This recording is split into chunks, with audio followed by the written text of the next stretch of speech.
Dengati shimal sagartanii ogaazoo caffeerratti. Hogganaa keenya. Kaleessa akka Hayilee Fidaa akkas godhanitti baaroo maalii godhanitti arras hogganaa keenya.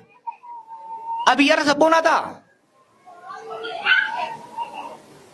Not in my name. Yoo barbaade abbaan fedhaa salaatuuf maqaa allaalu an Oromoo ofiin qabsaa'e. Oromoon nama wal qixa akka ta'u akka ajjeefamne akka dhiitamne akka saamamne. Maqaa kiyyaan garuu tokko angorra qabatee saba biraa dhiituu saba biraa dhiibuu no. Hin ayyamnu hana diduu qabnaa jechuudha.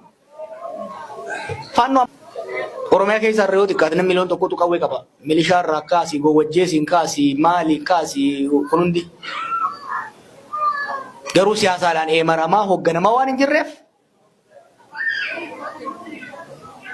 nama kadamni keenya ittiin miidhamuu fi ittiin qaana'u garuu kanama keenyarraa waan takka deebisuu hin dandeenye. Ta'ee jechuudha. Ifin kijibinaa namni 100 yoo du'e Oromiyaa keessatti 99 Oromoo tolajjeesu jira. Reeffi intarneetii guutaa oolu kun hundi Oromoodhaa kan ajjeesus Oromoodha. Maaliif? Qawween hidhannoon siyaasaadhaan hin taligamne balaadhaa jechuudha. Qawwee hiikkatan waan akkasiin jechaan jiran. Nama mataa isaatiis konseptiin isaatu maali? Dura nama ni dammaysiifta, ni dammaysita, ni jaarta, ni dhachiifta. Dammaysuu jechuun kaayyoof akeeka siyaasaa qabachiisuu jechuudha uummata.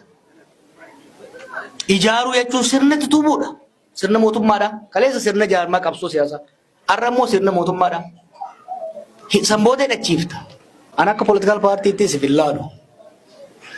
Akka aangoon boru qabadhuuttis hin laalu. An biyyaan jaaruutti amana.